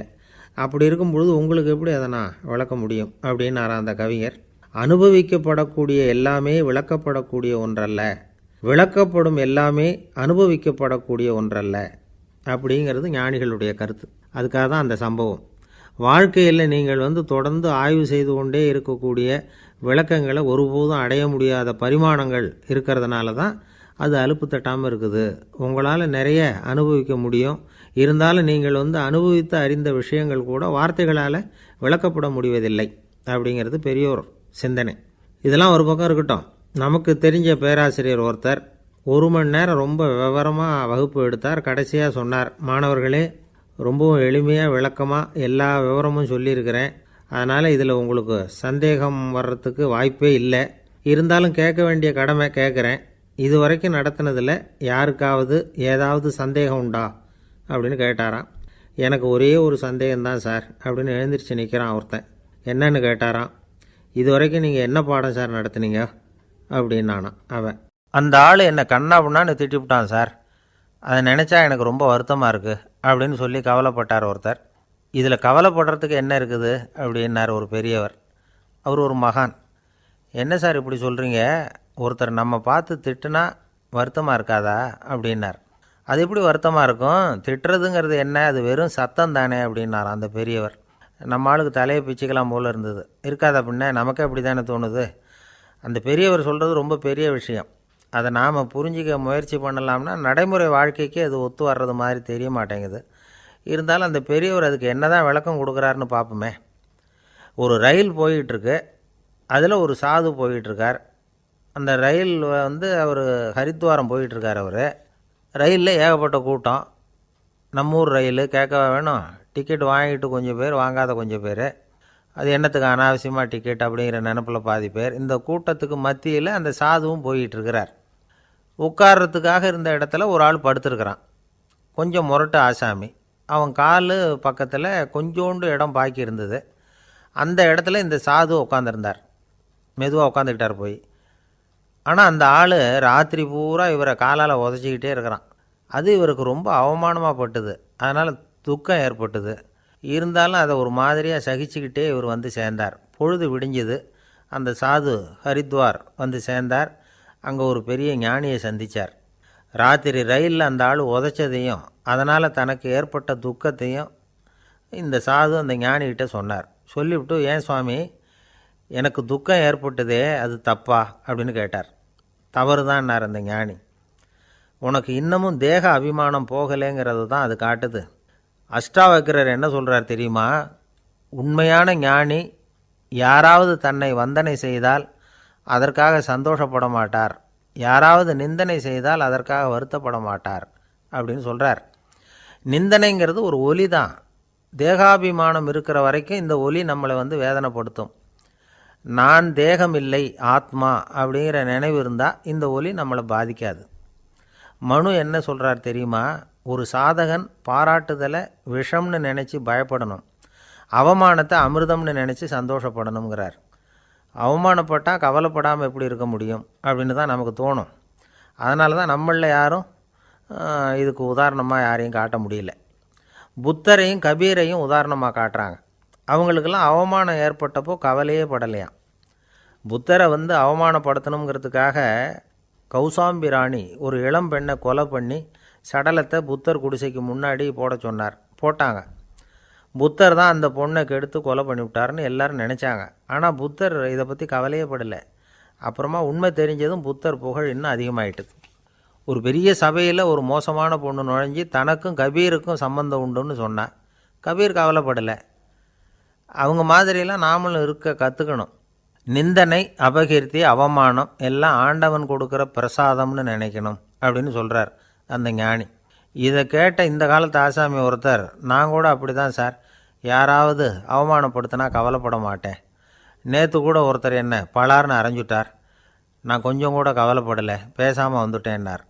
ஏன் அப்படி வந்துட்டீங்க அப்படின்னு. அவர் அரைஞ்சதுலேயும் ஒரு அர்த்தம் இருந்தது, அதனால தான் அப்படி வந்துட்டேன்னார்.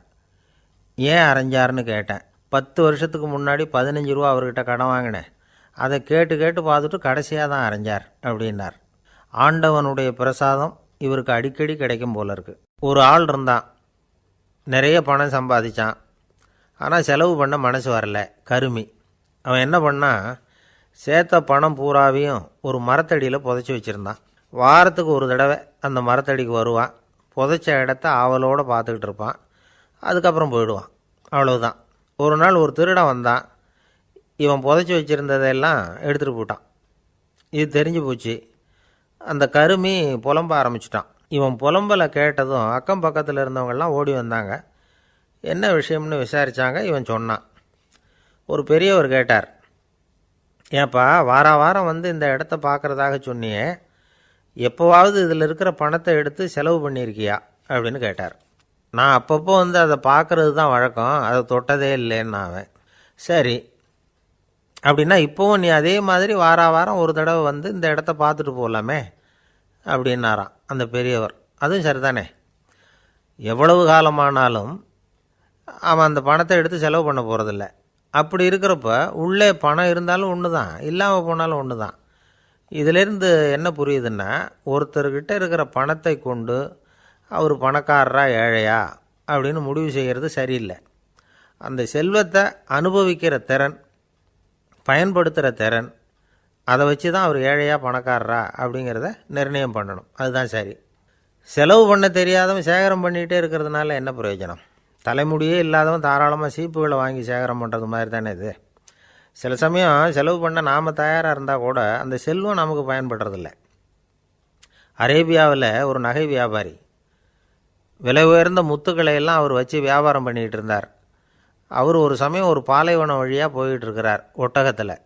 அப்போது திடீர்னு கடுமையான புயல் வீச ஆரம்பிச்சுட்டுது. திசை தவறி இவர் எங்கேயோ வந்துட்டார். கூட வந்தவங்களையும் காணலை. எங்கே போனாங்களோ தெரியல. இவர் ரொம்ப பயந்து போய் அங்கே எங்கேயுமா அலைஞ்சு திரியிறார். வழியே தெரியல. பசி கடுமையாயிட்டுது. ஒட்டகத்து முதுகில் ஒரு மூட்டை இருந்தது. அதை பிரித்து பார்த்தார். உள்ளே ஏதாவது இருக்கான்னு தேடி பார்க்குறார். அது வரைக்கும் கண்ணில் தட்டுப்படாத அபூர்வமான ஒரு பை கண்ணில் பட்டுது. ஆஹா, அதில் ஏதாவது சாப்பிட்றதுக்கு இருக்கும் அப்படின்னு நினச்சி ஆவலாக அதை பிரித்து பார்க்குறார். அந்த பையில் விலை உயர்ந்த முத்துக்கள் நிறைய இருந்துதான். அப்போ தான் அவர் நினச்சாராம், விலை உயர்ந்த முத்துக்கள் கூட சாப்பிட்றதுக்கு உணவாக முடியாது அப்படிங்கிறத புரிஞ்சுக்கிட்டாராம். எந்த நேரத்தில் எது நமக்கு தேவையோ அது நமக்கு தாராளமாக கிடைக்கணும். அப்படி அது கிடைக்கிறதுக்கு நம்மக்கிட்ட இருக்கிற செல்வம் பயன்படணும். அது நமக்கும் பயன்படலாம், நம்ம மூலமாக அடுத்தவங்களுக்கும் பயன்படலாம். அதுதான் செல்வத்தின் பயன். ஒரு மரத்தடியில் ஒருத்தன் உட்காந்து அழுதுகிட்டு இருந்தான். அந்த பக்கமாக வந்த இன்னொருத்தன் ஏப்பா அழுதுகிட்டு இருக்கிறேன்னு கேட்டான். இந்த இடத்துல தான் பூமிக்கு அடியில் பணம் இருக்குது, புதைச்ச இடம் தெரியல, அதான் அழறேன் அப்படின்னா. நல்லா ஞாபகப்படுத்தி பாரு, எந்த இடத்துல புதைச்ச அப்படின்னு கேட்டான் இவன். அது எப்படி எனக்கு தெரியும், புதைச்சி வச்சிருக்கிறவன் நான் இல்லையே, எங்கள் எதிர்த்த வீட்டுக்காரன் அப்படின்னானா இவன். அரேபிய நாடு, அங்கே ஒரு ஆட்சி தலைவர். அரேபிய நாட்டு ஆட்சி பொறுப்பை ஏற்றுக்கிட்டவர். அவர் ஆட்சி பொறுப்பை ஏற்றுக்கிட்ட பிறகு ஒரு நாள் ஒரு தெருவில் நடந்து போய்கிட்டு இருந்தார். அவர் தோளில் ஒரு பெரிய துணி மூட்டை, அதை சுமந்துக்கிட்டு கடத்தெருவை நோக்கி அவர் போய்கிட்டு இருக்கிறார். வழியில் அவரை சந்தித்தார் உமர். அவர் கேட்டார், கலீஃபா அவர்களே, எங்கே புறப்பட்டுட்டீங்க அப்படின்னு கேட்டார். கலீஃபான்னா ஆட்சி தலைவர்னு அர்த்தம். இதுக்கு அவர் சொன்னார், நான் துணி வணிகம் செய்கிறவன், அதனால் துணி வியாபாரம் செய்கிறதுக்காக போயிட்டுருக்கிறேன்னார். நீங்கள் இப்போ இந்த நாட்டுக்கு ஆட்சி தலைவர், ஆட்சி பொறுப்பில் இருக்கிறீங்க, நீங்கள் வியாபாரம் செய்ய போட்டால் அரசு பணிகளை செய்கிறது யார் அப்படின்னு கேட்டார் அவர். நான் அரசு பணிகளை மட்டுமே செஞ்சுக்கிட்டு இருந்தா என் குடும்பத்தை காப்பாற்றுறது யார் அப்படின்னு கேட்டார் அவர். இப்படி கேட்டவர் யார் தெரியுமா? அவர் தான் அபூபக்கர், இறை தூதர் முகமது அவர்களுக்கு பிறகு கலீஃபாவாக தேர்ந்தெடுக்கப்பட்டவர். அப்போலாம் ஆட்சி தலைவர்களுக்கு சம்பளம்னு எதுவும் கிடையாது. இந்த பிரச்சனையை எப்படி தீர்க்கிறதுன்னு யோசனை பண்ணார் உமர். அபு உபைதா அவர்கள்கிட்ட அழைச்சிட்டு போனார். அவர் யாருன்னா, அவர் தான் பொது நிதி கருவூலத்தின் பொறுப்பாளர். அவர்கிட்ட பிரச்சனையை சொன்னார். இது மாதிரி ஆட்சி தலைவருக்கு பொது நிதியிலிருந்து ஊதியம் அளிக்க முடியுமான்னு கேட்டார். பொது நிதி விதிகளின்படி அதுக்கு சாத்தியம் இல்லைன்னு சொல்லிவிட்டார் அவர். சரி, வேற ஏதாவது வழி இருக்குதான்னு கேட்டார் உமர். அபு உபைதா கொஞ்சம் யோசனை பண்ணி பார்த்தார். அப்புறமா சொன்னார், மக்காவிலிருந்து மதீனாவுக்கு குடிபெயர்ந்து வந்த அகதிகளுக்கு நிதி உதவி அளிக்கிறதுக்கு விதிகளில் இடம் இருக்கு. அப்படி பார்த்தா அபூபக்கரும் அகதி தானே, அதனால் எல்லா அகதிகளுக்கும் கொடுக்கறது மாதிரியே அவருக்கும் ஒரு தொகை அளிக்கலாம்னார். கலீஃபா அபூபக்கருக்கு இந்த அகதி உதவி தொகையைத்தான் கொடுத்துட்டு வந்தாங்களாம். குடும்ப செலவுக்கு அது போதுமானதாக இல்லை. இருந்தாலும் கலீஃபாங்கிறதுக்காக மற்ற அகதிகளை விட அதிகமாக தொகையை பெற அவர் விரும்பலை. மார்பு பக்கம் கிழிஞ்சிருந்த ஒரு மேலாடையை தான் அவர் அணிஞ்சிருந்தார். அவருடைய துணைவியார் அஸ்மா, அவங்க ஒரு நாள் தேன் அருந்து ஆசையாக இருக்குன்னாங்களாம். நமக்கு கிடைக்கிற ஊதியம் குடும்ப செலவுக்கே போதுமானதா இல்லையே, இந்த நிலையில் தேன் வாங்கிறதுக்கு காசுக்கு நான் எங்கே போவேன்ருக்கார் அவர். கொஞ்ச நாள் கழித்து அவங்க ஒரு தொகையை அவர்கிட்ட கொடுத்து தேன் வாங்கிட்டு வர சொன்னாங்களாம். இவருக்கு ஆச்சரியம், ஏது இந்த பணம்னு கேட்டிருக்காரு. நீங்கள் தினமும் குடும்ப செலவுக்காக கொடுத்துக்கிட்டு வந்த பணத்தில் கொஞ்சம் கொஞ்சமாக மிச்சப்படுத்தி வச்சேன்னாங்களாம். அபூபக்கர் அந்த பணத்தை எடுத்துக்கிட்டு நேராக பொது நிதி கருவூல பொறுப்பாளர்கிட்ட போனார். இந்த பணத்தை பொது நிதியில் சேர்த்துருங்க, இது அதிகப்படியாக எனக்கு தரப்பட்டு வந்த ஊதியம், அடுத்த மாதத்துலேருந்து இந்த தொகையை குறைச்சிங்கன்னு வேற சொல்லிவிட்டாராம். பசியை தணிக்க தேவையான அளவு உணவு, ஒரு ஜோடி உடை, இதை தவிர கூடுதலாக மக்கள் பொது நிதியிலிருந்து வாங்கிக்கிறதுக்கு என் குடும்பத்தாருக்கு உரிமை இல்லை அப்படின்னு சொல்லி கண்டிப்பாக சொல்லிவிட்டாராம். அவர் வாங்கிட்டு வந்த அந்த குறைந்த ஊதியம் கூட அவர் மனசை உறுத்திக்கிட்டே இருந்தது. கடைசி நேரம் அவர் தம்முடைய மகள் ஆயிஷா அவர்களை அழைச்சார். மகளே, இதுவரைக்கும் பொது நிதியிலிருந்து நான் வாங்கிட்டு வந்த தொகை என்னுடைய இதயத்தில் பாரமாக அழுத்திக்கிட்டு இருக்கு. என் தோட்டத்தை விற்று அதில் வர்ற பணத்திலேருந்து நான் இதுவரைக்கும் வாங்கிட்டு வந்த ஊதிய தொகையை கணக்கு போட்டு பொது நிதியில் சேர்த்துவிடு அப்படின்னாராம்.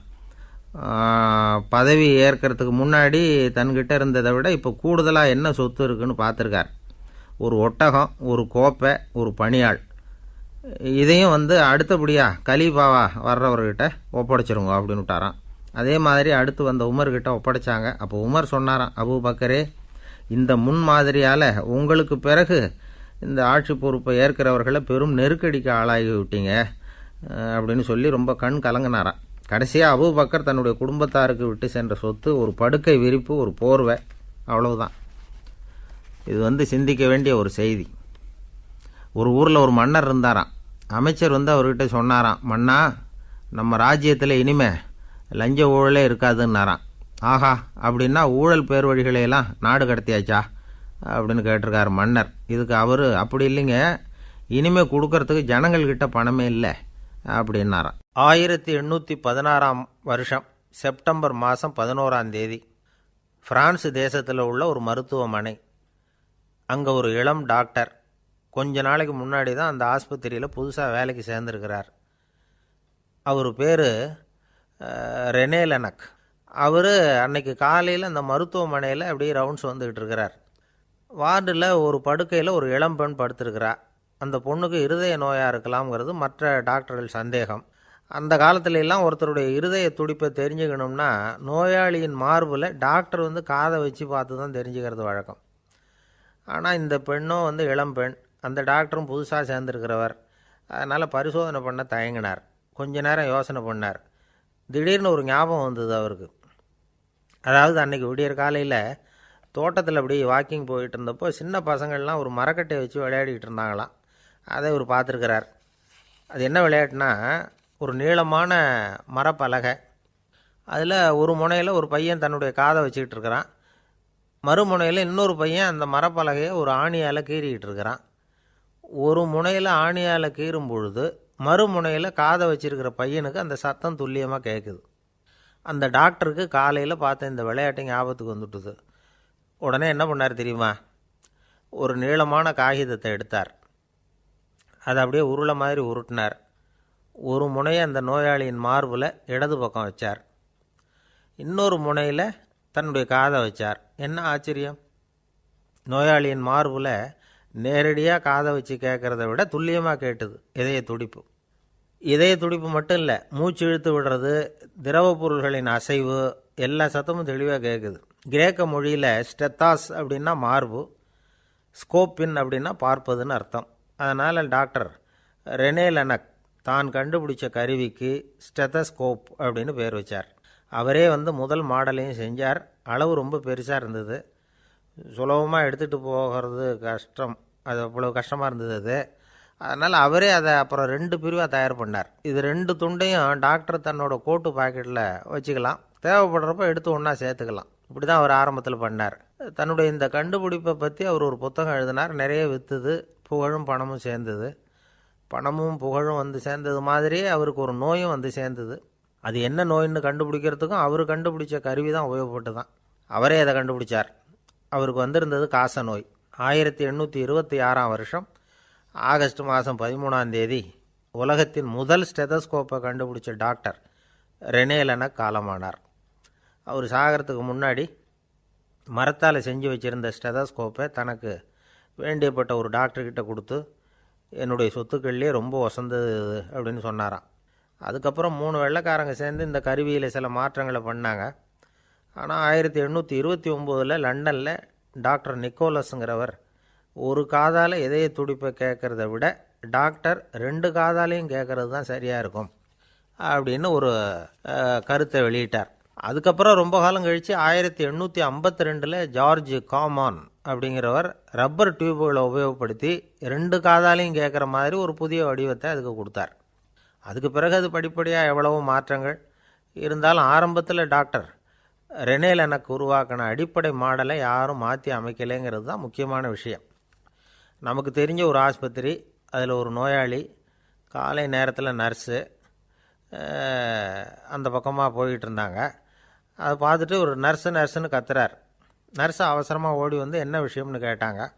சிஸ்டர், இங்கே பாருங்கள், உங்கள் டாக்டரை என் நெஞ்சில் அவர் காதை வச்சு கேட்டுக்கிட்டு இருக்கிறார் அப்படின்னார் நோயாளி. சிஸ்டர் பதட்டப்படாமல், அதனால் என்ன, இந்த டாக்டர் பழமையான விஷயங்களில் ரொம்ப நம்பிக்கை உள்ளவர், அதனால் ஸ்டெதாஸ்கோப்பை உபயோகப்படுத்தாமல் காதை வச்சு கேட்குறார், அது ஒன்றும் தப்பு இல்லை அப்படின்னாங்களாம். ஐயோ, அதுக்காக இல்லை சிஸ்டர், இவர் என் நெஞ்சு மேலே தலையை வச்சது நேற்று ராத்திரி 9 மணி, இப்போ விடிஞ்சு போச்சு, இன்னமும் தலையை எடுக்கவே இல்லை, அதுக்காக தான் சந்தேகப்பட்டு உங்களை கூப்பிட்றேன் அப்படின்னாராம். இந்த உலகமே ஒரு நாடக மேடை, நாம் எல்லாரும் நடிகர்கள். இது ஞானிகள் சொல்கிறது. இது ஒரு பக்கம் இருக்கட்டும். இந்த உலகத்துக்குள்ளே எத்தனையோ நாடக மேடைகள், எத்தனையோ நடிகர்கள், எத்தனையோ நாடகங்கள், இதெல்லாம் எப்படி ஆரம்பமாச்சு? அதுதான் இன்றைக்கி தகவல். அதாவது ஆதி மனிதன் பேச ஆரம்பிக்கிறதுக்கு முன்னாடி சைகையாலேயே எல்லாத்தையும் சொல்லிகிட்டு இருந்தான். அதனால் அப்போவே நடிப்பு ஆரம்பமாயிட்டுது. முதல்ல ஒரு வேட்டையைத்தான் அவன் நடித்து காட்டியிருப்பான். இவன் எப்படி போனான், எதிரில் மிருகம் எப்படி வந்தது, அதோடு எப்படி சண்டை போட்டான், எப்படி அடித்து கொண்டுகிட்டு வந்தான், இதை அப்படியே மற்றவங்களுக்கு நடித்து காட்டியிருப்பான். ஏன்னா மொழி கிடையாது. இந்த காலத்துலலாம் நாடகங்களில் நடிக்கிறவங்கள நடிகர்கள்ங்கிறோம். ஒரு காலத்தில் இவங்களுக்கு என்ன பேர் தெரியுமா? திஸ்பியர்கள் அப்படின்னு பேரான். இதுக்கு காரணம் உண்டு. அதாவது 2000 வருஷத்துக்கு முன்னாடி கிரீஸ் நாட்டில் திசிபியஸ் அப்படின்னு ஒரு ஆள் இருந்தான். அவன் ஒரு பெரிய நாடக கலைஞன். அவன் சில இளைஞர்களை சேர்த்துக்கிட்டான், பயிற்சி கொடுத்தான், நாடக குழுவை உருவாக்கினான். நடிகர்களையும் நாடகத்துக்கு தேவையான பொருள்களையும் ஏற்றிக்கிட்டு போகிறதுக்கு ஒரு வண்டியையும் தயார் பண்ணான். அந்த வண்டியிலேயே அவன் கிரேக்க நாடு பூராவும் சுற்றினான். ஊர் ஊராக நாடகம் போட்டான். ஒரு ஊருக்கு போனதும் அங்கே நாடகம் நடத்த தியேட்டர் இருக்கா அப்படிங்கன்னெல்லாம் பார்க்குறதில்ல அவன். ஏன்னா அப்போலாம் தியேட்டர்னா என்னென்ன தெரியாது.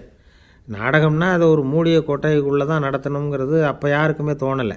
இந்த வண்டி போகும், அதுவே ஒரு பகுதி, அப்படியே ஒரு மேடை மாதிரி விரிச்சிக்கும். அதில் ஏறி நின்றுக்கிட்டு நாடகத்தை நடித்து காட்டுவாங்களாம்.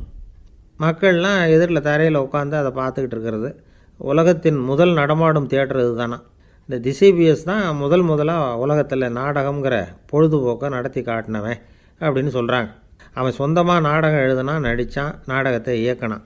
அதனால தான் அவனை first man of the theatre அப்படின்னு சொல்லுவாங்க. அவன் தான் நாடக மேடையின் முன்னோடி. கிரேக்கர் காலத்திலேயே நாடக ஆசிரியர்கள், நடிகர்கள், ரசிகர்கள் இவங்கள்லாம் உருவாயிட்டாங்களாம். நாடகத்தின் சரித்திரத்தில் இந்த 3 பிரிவும் ரொம்ப முக்கியம்.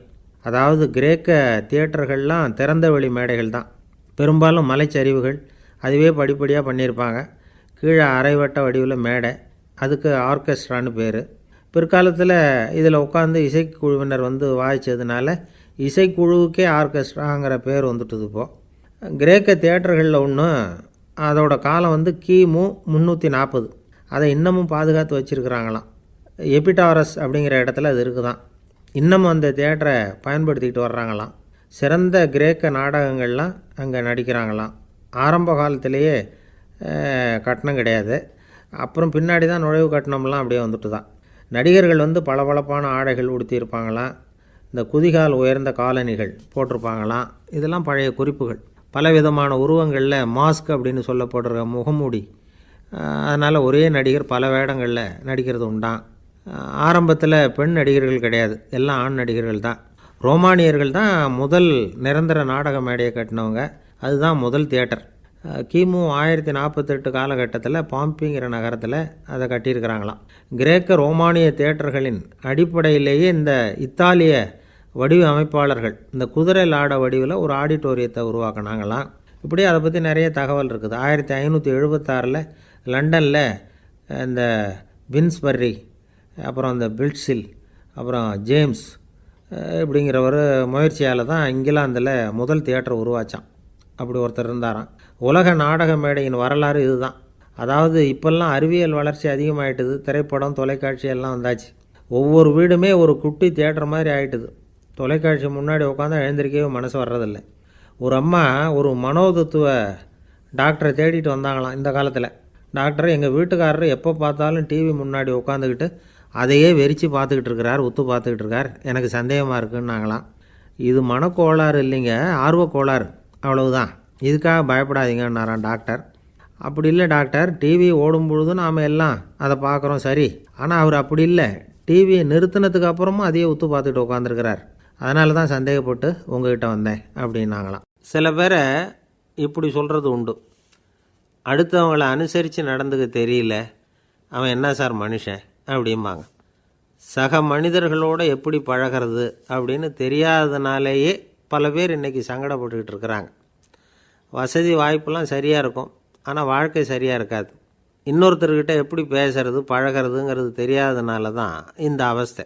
சரி, இந்த அவஸ்தை இல்லாமல் வாழறது எப்படி? இதுக்கு அனுபவசாலிகள் சில வழிமுறைகளை சொல்கிறாங்க. அதெல்லாம் என்னென்னங்கிறத இப்போ தெரிஞ்சுக்குவோம். முதல்ல நம்ம நாக்கு நம்ம கண்ட்ரோலில் இருக்கணும். வார்த்தைகளை கொட்டிவிட்டு அதுக்கப்புறம் அள்ள முடியாமல் கடந்து கஷ்டப்படக்கூடாது. எப்படி பேசுகிறோங்கிறதும் முக்கியம். பேசுகிறப்ப எப்படி முகத்தை வச்சுருக்கிறோங்கிறதும் முக்கியம். அன்பாக பேசினாலும் நல்லாயிருக்கும். அப்படி பேசுகிறப்ப ஆதரவாக அவர் தோள் மேலே ஒரு கையை போட்டுக்கிட்டு பேசினா இன்னமும் நல்லாயிருக்கும். ரெண்டாவது விஷயம், இன்னொருத்தர்கிட்ட பேசுகிறப்போ வாக்குறுதிகளை அள்ளி வீசக்கூடாது. கொடுக்குற வாக்குறுதி குறைச்சலாக இருக்கணும். அப்படி கொடுத்த வாக்குறுதியை கண்டிப்பாக நிறைவேற்றணும். நாம் ஒருத்தரை பாராட்டுறோம் அல்லது அவரை பற்றி அபிப்பிராயம் சொல்கிறோம்னா அது ஆக்கப்பூர்வமாக இருக்கணும். நம்ம பாராட்டு அல்லது விமர்சனம் அடுத்தவருடைய முன்னேற்றத்துக்கு உதவுறது மாதிரி இருக்கணும். நாம் சொல்கிறத கேட்டுட்டு அவன் தலையில் கையை வச்சுட்டு உட்காந்துடக்கூடாது. எப்பவும் உற்சாகமாக இருக்கணும், முகம் மலர்ச்சியாக இருக்கணும். மனுஷன் இருந்தால் வருத்தம், கவலை, ஏமாற்றம் எல்லாம் இருக்க தான் செய்யும். அதெல்லாம் மனசில் இருக்கட்டும். அந்த வருத்தமும் கவலையும் ஏமாற்றமும் சேர்ந்துக்கிட்டு நம்ம முகத்தில் இருக்கிற மலர்ச்சியை மூடி மறைக்கிறதுக்கு நாம் இடம் கொடுத்துடக்கூடாது. எந்த விஷயத்தை பற்றி யாருக்கிட்ட பேசினாலும் வெளிப்படையாக பேசணும். திறந்த மனசோடு பேசணும். மூடி மறைச்சி முழுங்கிக்கிட்டு இருக்கக்கூடாது. இன்னொருத்தர்கிட்ட பேசுகிறப்போ விவாதம் பண்ணுங்க, அது தப்பு இல்லை. ஆனால் வாதாடிக்கிட்டு இருக்கக்கூடாது. அதாவது என்ன சொல்கிறாங்கன்னா, டிஸ்கஸ் பண்ணலாம், ஆர்கியூ பண்ணக்கூடாதான். நம்மக்கிட்ட இருக்கிற நல்ல குணங்களை நாம் எடுத்து சொல்லிகிட்டு இருக்கக்கூடாது. அந்த நல்ல குணங்களே நம்மளை பற்றி எடுத்து சொல்லணும். அது மாதிரி நடந்துக்கணும். அதே மாதிரி அடுத்தவங்க கிட்ட உள்ள கெட்ட குணங்களை பற்றி அவசியம் இல்லாமல் நாம் பேச வேண்டியதில்லை. உங்களை பற்றி யாராவது தப்பாக பேசுகிறாங்களா, அப்படி அவங்க பேசுகிறதுல உண்மை இல்லையா அப்படின்னா அதை நீங்கள் பொருட்படுத்த வேண்டியதில்லை, விட்டுடலாம். அது தானாக போயிடும். ஒரு 4-5 பேரோட பேசிக்கிட்டு இருந்தீங்கன்னா எல்லாருக்கும் முக்கியத்துவம் கொடுங்க. யாரையும் அலட்சியப்படுத்தாதீங்க. தமாஷா பேசலாம். ஆனால் அவங்க தமாஷ் அடுத்தவங்களை கேலி பண்ணுறதா இருக்கக்கூடாது. நமக்கு கிடைக்க வேண்டியது கிடைக்கலையே அப்படிங்கிற தவிப்பு நம்மக்கிட்ட இருக்கக்கூடாது. அது தேவையில்லை. உங்கள் செயல்பாடுகள் தெளிவாக இருக்கட்டும். பாராட்டு தானாக அவங்கள தேடிட்டு வரும். இன்னொரு மனுஷனுடைய மனசில் கௌரவமான ஒரு இடத்த பிடிக்கணும்னா நாம் இந்த குணத்தையெல்லாம் நம்மக்கிட்ட வளர்த்துக்கணும். இதெல்லாம் அனுபவசாலிகள் சொல்லியிருக்கிற குறிப்புகள். இந்த குறிப்புகளை சரியாக புரிஞ்சுக்கணும். அது முக்கியம். தப்பாக புரிஞ்சுக்கிட்டா என்ன ஆகும் தெரியுமா? இதை கேளுங்க. ஒருத்தர் வந்தார். சார், அடுத்தவங்க தோள் மேலே கையை போட்டுக்கிட்டு அன்பாக பேசணும்னு சொன்னீங்க. அப்படி தான் பேசினேன். அவர் முதுகை கூட தட்டி கொடுத்தேன். என் வேலை போயிட்டுது